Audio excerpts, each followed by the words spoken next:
Hello again and welcome to The Luxury Choice, a B2B sales and business podcast brought to you by the training team of George James Limited. My name is Steve Vaughan. I'm a senior sales trainer at George James and I'm also the host and producer of this podcast. Well, we're recording this episode on the 4th of December. So for those of you that run a financial year that goes from January to December, I guess you'll be busy chasing year-end business. Always an exciting time of the year. So that's what we're going to look at today. How do we navigate? How do we cope with all the stresses and pressures of year-end? And today I'm joined by my two colleagues, Jayne Green and Debbie Airey. So ladies, how are you both? How are you coping with your end for that matter, year-end for that matter? How are things going for you both? Jayne, how are you? Yeah, I'm very well, thank you, Steve. It's fast approaching, hey? Yeah, it is, yeah. I'm thinking of, well done on the things I've done, patting myself on the back. Yeah. Not many pats. I'm thinking, oh my goodness, not long to go, loads to do. Absolutely. I just can't believe it's December. Where's the year gone to? I know. How are you doing, Debs? How are things for you? I'm freezing. I am so cold. It's unbelievable. So, in amongst holding onto the radiator and wearing a ton of blankets at the moment, I'm planning out my social media activity at the moment so I can be nurturing some prospects. Yeah, great. And of course, you're very active on social media and on LinkedIn, of course, as well. So let's look at what we're sort of talking about today in a bit more detail. So, you know, if you do run, as many companies do, run a December to January or January to December financial year, you know, we are in the last month of the year. And of course, December is always a short month anyway because of the Christmas period. I've worked in businesses where we've done 40 to 50% of our business in the last 6 weeks of the year, which can be quite high stress and quite high pressure. So from a sort of top perspective, really, Jayne, when we are working at this time of year and we're all chasing business, it can be quite exciting. It can be quite motivational, can't it, really? I think it can be a fun time. It doesn't necessarily have to be a stressful time, yeah? Absolutely. If you know that this is a big time for your business, and this is when the orders come in and the things that you've been working on throughout the year, all of your action points may lead to these last couple of months or last few weeks. So it is actually quite a thrilling moment. Of course, it can feel a bit throughout the year like a bit of a roller coaster, but you're just going into that area where it's like, whee! How does it go? I don't know, but I did put my hands up for anybody that's listening to that in the car. No, exactly. It can be a fun time, Debbie, can't it? It can be quite an exciting, everybody's, all hands to the pump and all those other cliches, can't it? It can be a fun time, yeah. It can be that time of year where, as a sales manager as well, you can really get stuck in with your team and have end of year team meetings, award ceremonies. And really just enjoy and look back on the successes of that year as well. Yeah, absolutely, yeah. And I think you make a really good point, actually, that for the managers on this, listen to this podcast, it's not just about pushing the team, whipping the team as hard as we can. I think and I certainly always try to do this as a manager, I think there's a role for the sales managers to get their sleeves rolled up, to get on the phone, to get the emails going out, to be part of the sales team and actually get the hands dirty, another cliche, in terms of working with the team rather than just sort of cracking the whip harder. Do you agree on that one, Jayne? Yeah, absolutely. I think, let's all, many hands make light work. Cliche. Yeah, we're good at them today. I've got loads of them actually in my head. I need to restart. But yeah, we, as a manager, certainly to encourage team, this is, help focus, but in a really positive way. And actually, how can we help each other? Because it may well be on a team that, some parts of the team are absolutely, they're hitting their targets, they're way beyond target, they've exceeded. And of course, other members of the team might actually be struggling a little bit more. So how can you motivate team to work together, encourage one another, and actually, put the best ideas forward? Who can do what? Who can get involved? That's a super point, actually, because just because as an individual we've hit our targets doesn't mean that we sort of, put our feet up and nod off for the rest of the year. We've still got a part to play, yeah. So I guess it does depend, Debbie, in the nature of our business. So Jayne and I, for instance, we've worked mostly in high value capital equipment, where if it's not pretty close to a close date now, it's too late, really, because of the time it takes to ship things. But, you've worked in slightly different businesses where perhaps the the sort of sales cycle is a bit shorter. So, but I think, it's a case of really focusing on what we can do as opposed to what we can't do now, really. And sort of, focusing on things that will make a difference. Is that the thought? It can very much be. I think as a sales manager at that time as well, so I might add on to what Jayne said about helping one another. It's also about the cross-functional management as well, because every other department is also going to be under shorter time constraints at that time. So how can the sales manager ease the pressure for other cross-functional teams? That's a really good point. As well. And that is just as important to ease the burden on the team, because while they're out selling, there may be issues, for example, where they need to deal with credit control or purchasing, supply chain, etc. Maybe the manager can step in and help at that point as well, and support those other teams too. And with high level or more speedier sales processes, shall we say, you can get more out the door before Christmas, but there is also the warning of don't push it. Just still make sure it's the right product going out to the right customer, because what we don't want to do is then come to January and have to mop up incorrect sales. So I think the lesson is, even if you can do it speedily, do it right. Still do it right. Yeah, because the potential for mistakes is great at this time of year when we're all doing things in a rush. We cut corners. Yeah. We can potentially get sloppy. We miss things off quotes. You make a great point though, and perhaps one that I hadn't thought of before this call, which is, we as a sales team think we're the ones under pressure. We're the ones, pushing the needle to 11.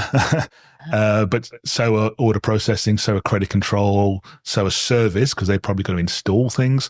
So are logistics. Every part of the business, Jayne, is under pressure at this time of year, aren't they, really?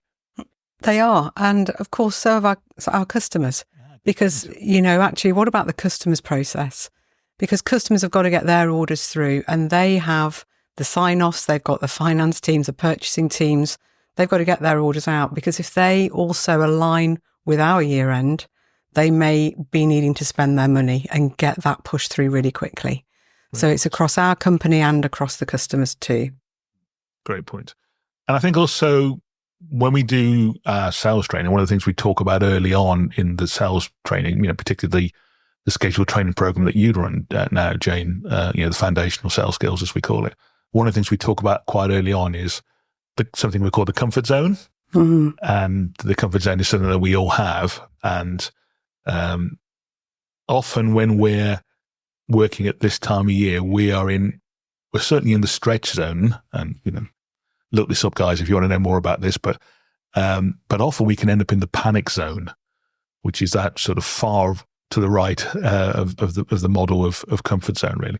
And I think there's a danger there for us, Debbie, that because we are pushing ourselves so much that we potentially don't look after ourselves quite as well as we should do. We don't think about our own mental well-being at this stage.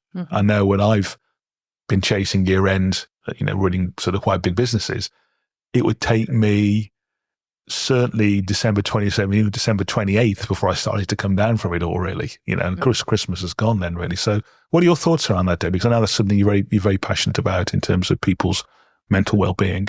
Definitely. We must also consider that this time of year can be very challenging to individuals on a personal level as well. So as managers and members of the team, it's a really big time to actually demonstrate some emotional intelligence to our colleagues, and a high level of empathy. And it really is important to, when you ask somebody if they're okay, actually wait and listen. So I would 100% agree with that. It is a very stressful time. Everybody, like you said, is pushing the needle up to 11. And tempers can be flared as well. So it is really, really important to actually ask if people are okay. And like I say, demonstrate that emotional intelligence. So mutual respect, understanding, tolerance, I guess, Jayne, all those kind of things as well. Yeah, absolutely. It's just, we look after ourselves, don't we? And we're very focused on what we're doing, but we need to keep an eye on each other as a team.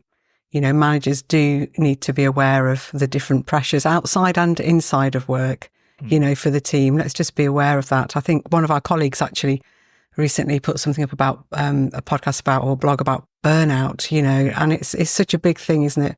With the pressure gets to year end, and actually maybe it's some of the pressures that we put on ourselves. to achieve. Let's identify what the pressures really are. Is this self-inflicted pressure? Because I'm feeling a little bit hands up for me, disorganized in moments when I'm feeling a little bit of a stretch, to get things done. Or is there real pressure there? What can I do to minimize that?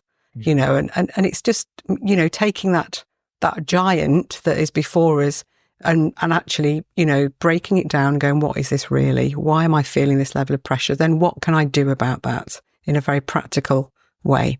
Super. And I guess also taking a step back and thinking, well, why are we running like 100 miles an hour at this time of year? Is it just how our business is? Is it always like this? And as I say, some businesses I run, they are that way.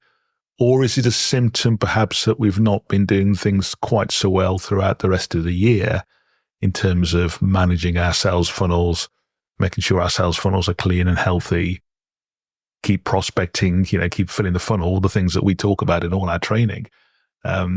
So perhaps if we've not done those things quite so well, Debbie, during the year, that means we've now got to start pedaling like hell to try and make up for the things that perhaps we haven't done quite so well in the year. Is that a thought?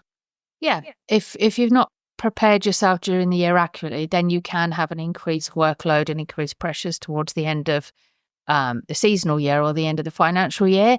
And that goes the same for sales managers and any of the managers within the business as well, because, often things might be left to the last minute. And it's almost the panic then comes because it's a holiday season. Let's get it all done. Let's clear our plates before we go on holiday. And then the pressure's on. And the danger is, again, from a management level, is that pressure is pushed or cascaded down to the team. And then, unfortunately, that pressure is then put onto either other people in the business, naturally, because that's what happens, or often onto our customers, because then, we're contacting our customers to try and force sales through, perhaps deals that we wouldn't normally do, et cetera, et cetera. So it is just about being very, very aware and conscious of the message that you're sending to your teams. That is definitely what I would say. Great point, yeah. And also what we're sending to our customers as well. And you made a great point. We were chatting before we started recording, Jayne, about how we can educate our customers by our behaviour at this time of year. Do you want to say a bit more about that? Yeah, I think, sometimes we can get into a real sort of pattern of behaviour where we get to the end of the year and we're keen to get some extra business in, or is the pressure because we've still got a target to meet, or we just want to go, having, really blasted through our target.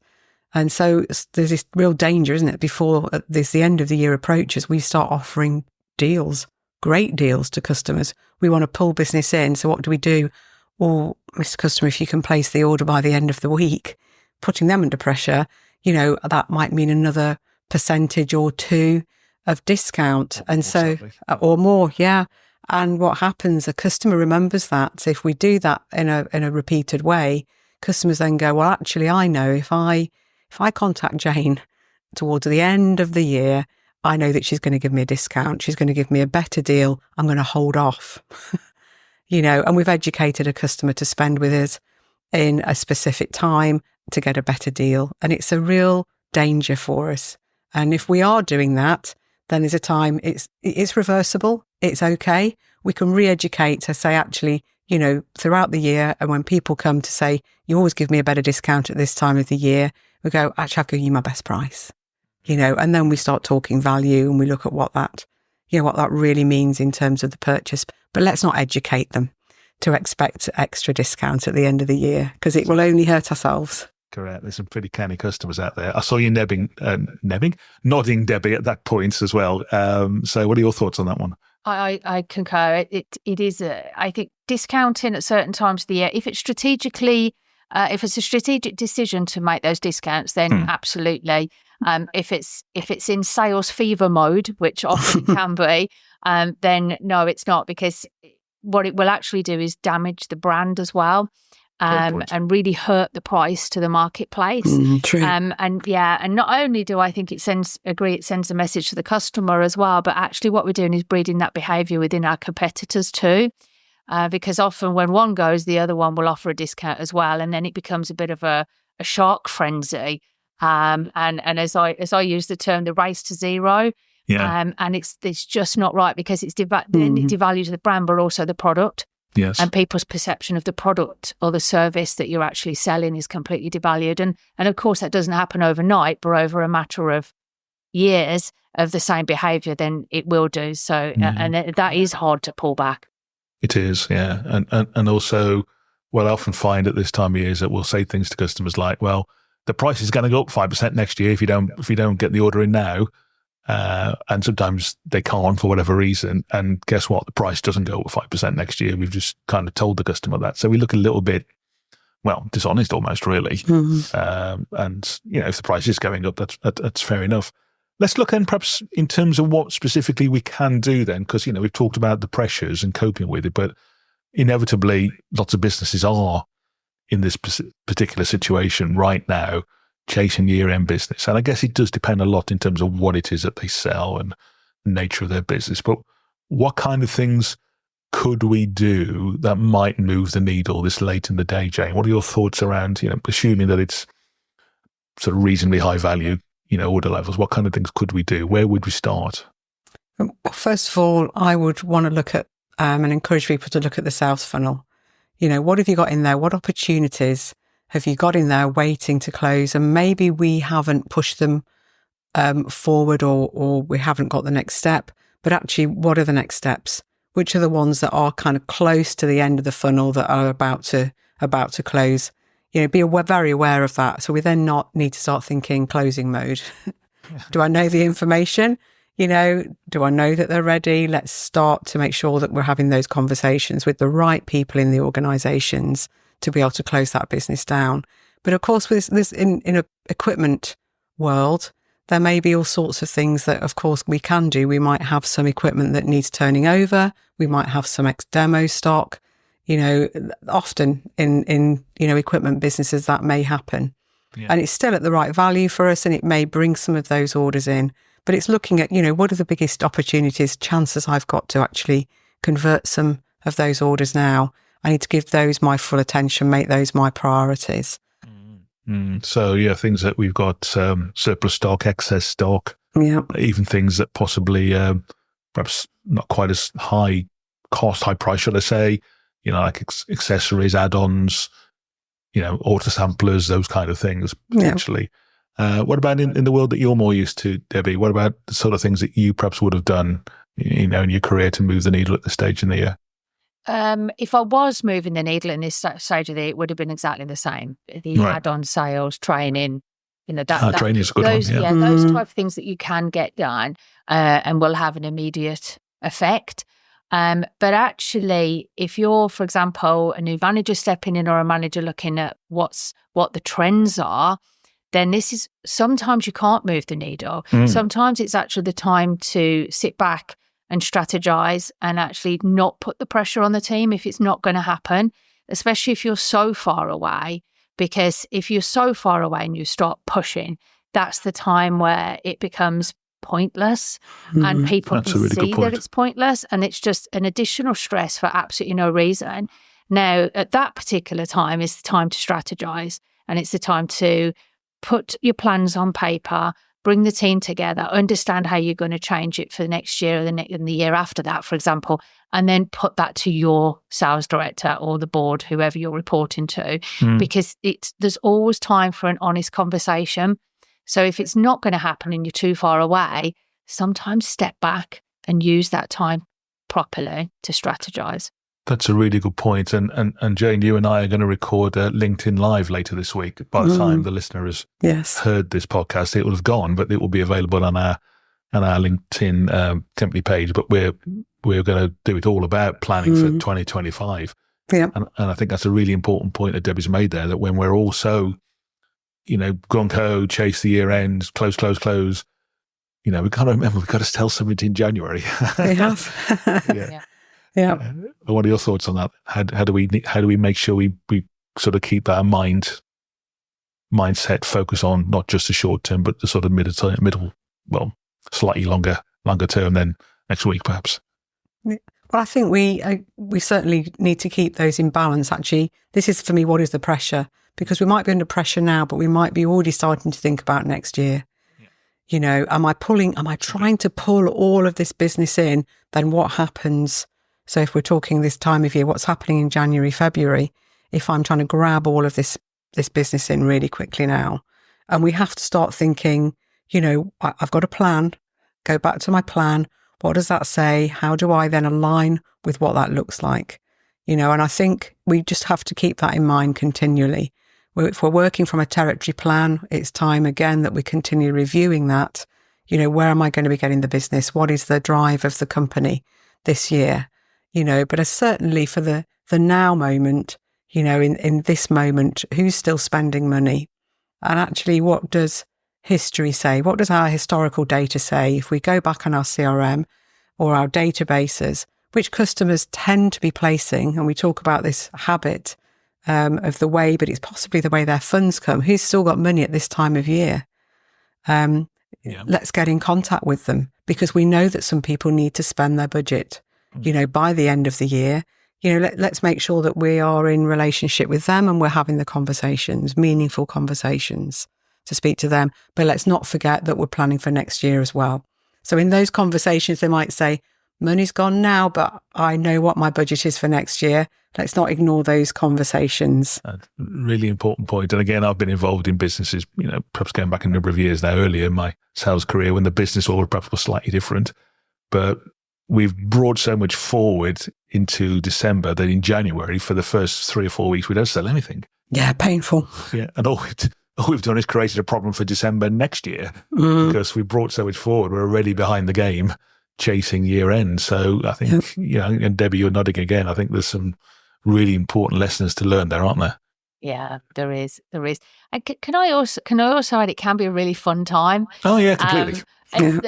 There's so much. I always use Christmas as the time to pull the team together to have a nice Christmas meal where everybody's enjoying each other's company, but award ceremonies just to share the success of what everybody has done.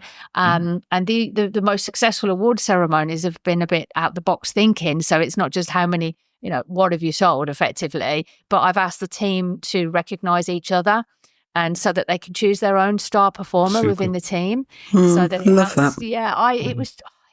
it's just so wonderful doing it, because then they're voting for each other, and they have a description of why they're voting for each other, so that can be read out as well. And the value that the team felt over that was just wonderful. So I've done that where I've been. So I think it's something nice to do for your people. Yeah, I love that. And you would do that before the year end, because a lot of companies would probably wait until the new year to do those kind of things. You do those before the year end. I do, definitely, because again, I try to do it more on what the company values are and the company goals.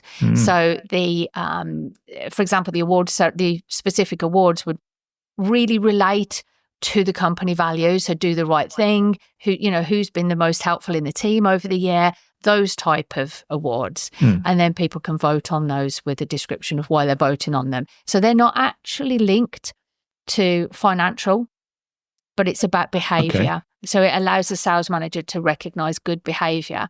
And I think it's nice to do that outside of an appraisal. That's a great point, because I guess the thought was in my mind as we were talking that we may not know the final results if we're doing, or we wouldn't probably know the final results if we're doing these in the middle of December. But the point you're making, which I think is a super one, is it doesn't necessarily have to be purely numbers. Nope. It's behaviors, it's attitude, it's mindset, it's all those things, isn't it? Yeah. Absolutely. Is that something that you've happened in your career at all, Jayne? Have you had those sort of end of year meetings before the year finishes? Don't think I ever have, no. I guess not more recently, although in a company when the end of year was sort of halfway through the calendar year, then yes, figures weren't quite out. And so there were always those get-together meetings that kind of felt like summer meetings, but they were really good. And of course, people then were awarded, for, the most sort of prompt reports. I remember some funny awards coming out and all sorts of bottles of, nice brandy and whiskey and things being given out, and awards for people for just some of the practical aspects of the job, being the most helpful. Again, it just really builds team morale. It encourages team to work together, which is what we want. We can sometimes feel like a bit like an island, can't we? Selling, because we're out there and we're so focused. I talk about being blinkered, where we see just the way that we're going. Actually, we're working as a team. And for any company that we work with, they see us as a team to bring in a number. And the way we do that is often about the way we work together and the morale that happens within that. So I love that. I was looking at some statistics for this podcast the other day and where our listeners are. And we do have a significant number of listeners in Australia and New Zealand. So, of course, Christmas is their summer. Yeah. So they will be having their summer meeting, around Christmas time. We should, of course, bear that in mind. So, okay, so some super thoughts there. I must admit, I've not sort of done that myself. We've had perhaps Christmas parties, and again, perhaps those days have moved on, but not the sort of way that you've talked about, Debbie. I think there's a real takeaway there. I think some great ideas because for many businesses, the year's done, isn't it, really? And I should point out, by the way, I do recognise for many people listening to this that December isn't your year end. So if your year end is April or even June, just pause this particular podcast and come back to it again in 3 months' time or 6 months' time. So one final thought, I guess, from both of you then. So, if anybody's listening to this podcast and is feeling under pressure, feeling stressed, feeling burnt out with the end of the calendar year, whether it's a financial year or not. One final thought, one final recommendation from you both. We'll start with you, Debbie. What are your thoughts there? Talk about it. Absolutely, just talk about it, because no one knows what, I touched on it earlier, what external pressures that individual's going through. So talk about it. Definitely speak to either your manager or the HR or somebody within the business that you can just have a sit-down conversation with, colleague, whoever it may be. Just openly talk about it. It may be something that the team members can help with if it's something practical, or it could actually just be something that you're building up yourself and it's your own pressure you're putting on yourself, and just letting steam off will help. Yeah, great point. Yeah, that doesn't mean going home and kicking the cat, by the way, but no, please, we don't advocate. Yeah, please don't do that. No one to the listeners, we don't advocate animal cruelty. No, please don't do that. I don't want to get banned off the podcast world. You'll have to start ticking the explicit box when you upload this, Steve. Definitely not that. As a podcaster yourself, Debbie, you know about that. No, I guess, I know, for instance, you do a lot of running, you do a lot of physical exercise, and that works for many, many people in terms of a way of letting off steam. For me, at this time of year, it would be walking, it would be family time. So, yeah. Great point, certainly. Jayne, what about for you? One sort of final thought or recommendation for anybody feeling that sort of burnt out pressure this time of year? Well, I love what Debbie said. I think that is so vital.